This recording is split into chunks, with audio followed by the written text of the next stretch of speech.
Sir నమస్కారం sir. నమస్తే అండి. సార్ రాజమౌళి గారు అండ్ మహేష్ బాబు గారు మూవీకి సంబంధించిన క్యూరియాసిటీ అయితే జనాల్లో బాగా ఉంది సార్. చిన్న విషయం బయటకు వచ్చినా సరే అది విస్తృత స్థాయిలో ప్రచారం అయితే జరుగుతుంది. రీసెంట్గా సోషల్ మీడియాలో ఒక పోస్టర్ వైరల్ అవుతుంది.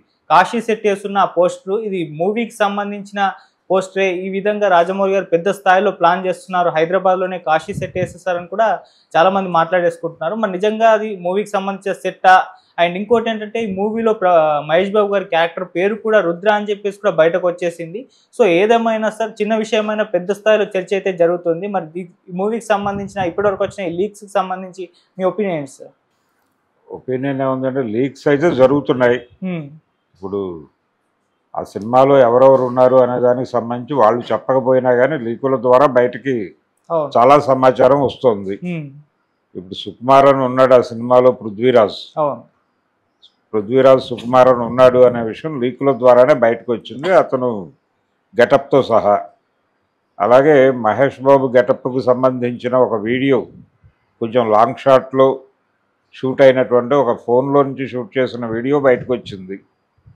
అంటే వీళ్ళు సెట్స్లో చాలా పకడ్బందీగా ఉంటారు, ఏది బయటకు వెళ్లకుండా చూసుకుంటారు, ఫోన్లు అలౌ చేయరు లోపలికి. ఒకవేళ ఎవరైనా ఫోన్ లోపలికి తీసుకెళ్ళా కానీ బయటకు వచ్చాకైనా వెరిఫై చేస్తారు. ఇలా వెరిఫై చేయటం అనేది నేను కూడా ఫేస్ చేశాను బాహుబలి సెట్లో. ఏది అల్యూమినియం ఫ్యాక్టరీలో సెట్ వేశారు వాళ్ళు. ఓకే. ఏది ఆ పాట పర్టికులర్గా ఎక్కడ అమ్మాయిని హీరోయిన్ని ప్రభాస్ పడవలో తీసుకెళ్లేటువంటి షాట్ ఒకటి ఉంది, దానికి ముందు వచ్చేటువంటి సాంగ్ ఉంది. ఆ సాంగ్కి సంబంధించినటువంటి సెట్. ఓకే.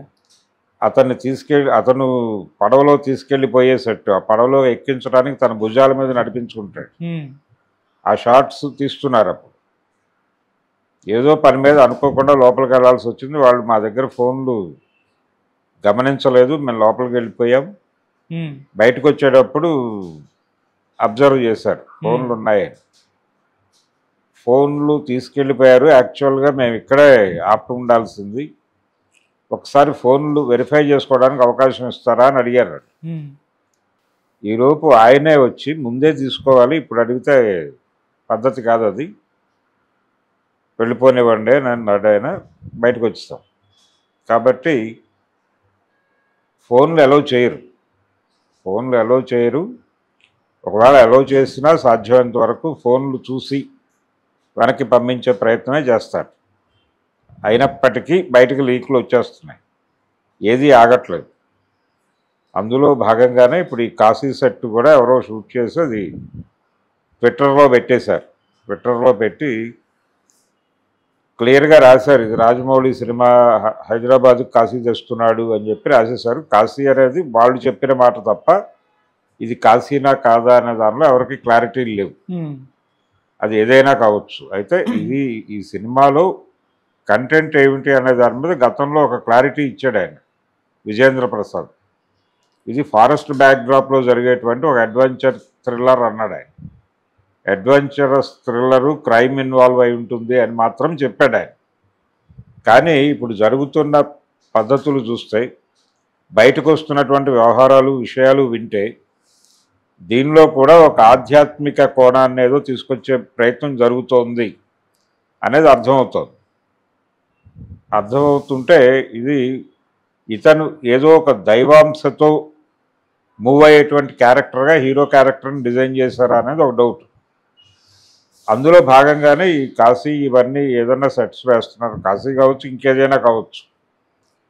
హనుమంతుడి అంశలో జన్మించాడా హీరో అనేది ఒక సందేహం ఆల్రెడీ సోషల్ మీడియాలో నడుస్తోంది. ఓకే. గతంలో అతను తీసినటువంటి సినిమా కూడా ట్రిపుల్ ఆర్ కూడా రామాంజనేయ యుద్ధమే.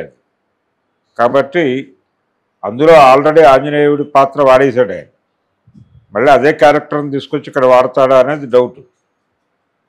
హనుమంతుడి జీవితంలో ఉన్నటువంటి కొన్ని సాహస కృత్యాలు ఇక్కడ వస్తాయి అని ఆ రెఫరెన్స్లో కథ నడుస్తుందని కొంతమంది మాట్లాడేస్తున్నారు. అందులో వాస్తవం ఉంటే ఉండొచ్చు. ఏదైనప్పటికీ రాజమౌళి ప్యాకేజ్ చేసేటువంటి పద్ధతిలో మెజారిటీ ప్రజల అభిప్రాయాలని తన సినిమాలు పొందుపరిచేటువంటి ప్రయత్నం అయితే చేస్తాడు. ఉమ్, అందులో భాగంగా కొంత ఈ మతపరమైనటువంటి వ్యవహారాలు, కొంచెం పౌరాణిక రెఫరెన్సులు ఈ సినిమాలో ఉండేటువంటి ప్రమాదం అయితే ఉంది. ఆ ప్రమాదం ఉండొచ్చు అనటానికి ఈ సెట్ కావచ్చు, లేదు బయట జరుగుతున్నటువంటి ఈ హనుమంతుడి ప్రయాణము అనేటువంటి ప్రచారం కావచ్చు, ఇవి ఊతాన్ని ఇస్తాయి. ఇవేవి బయటకు రాకపోయినా ఆయన డిజైన్లో అన్నీ ఉంటాయి. ఆయన హాలీవుడ్ని టార్గెట్ చేస్తున్నాడు ఈసారి, గ్లోబల్ మార్కెట్ని టార్గెట్ చేస్తూ ఇవన్నీ మాట్లాడతాడా, లేదు పుష్ప టైప్లో టోటల్గా ఒక యాక్షన్ సినిమా మాత్రమే తీస్తాడా, యాక్షన్ సినిమా మాత్రమే తీస్తే చాలు, అంతకుమించి ఈ లేయర్స్ అన్నీ పెట్టక్కర్లేదు అనే అభిప్రాయం కూడా చాలామందికి ఉంది, నాకు కూడా ఉంది.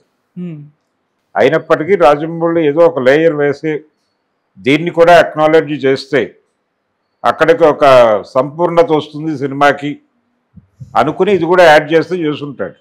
అదే తప్ప ఇది కీలకం అవుతుందని నేను అనుకోవడం లేదు. ఓకే, అంటే అతనికి దైవాంశం ఉంటుంది. ఇప్పుడు విక్టరీ మధుసూదన్ రావు గారు ఆయన సూపర్ మ్యాన్ అనే సినిమా తీశాడు ఎన్టీ రామారావు గారితో తెలుగులో. ఆ సినిమాలో ఆంజనేయ స్వామి అంశతో ఆవిర్భవించినటువంటి సూపర్ మ్యాన్గా చూపిస్తాడు. అంటే యాక్చువల్గా హాలీవుడ్ సూపర్ మ్యాన్కి ఈ గొడవ లేదు, తెలుగు సూపర్ మ్యాన్కి అనివార్యంగా ఆంజనేయ స్వామి అంశాన్ని జోడించకపోతే కుదరదు అని జోడించాడు ఆయన. ఆయన పైగా కమ్యూనిస్టు, నాస్తికుడు అయినప్పటికీ ఆయన సినిమాలో సూపర్ మ్యాన్ ఆంజనేయుడి అంశతోనే ఉంటాడు.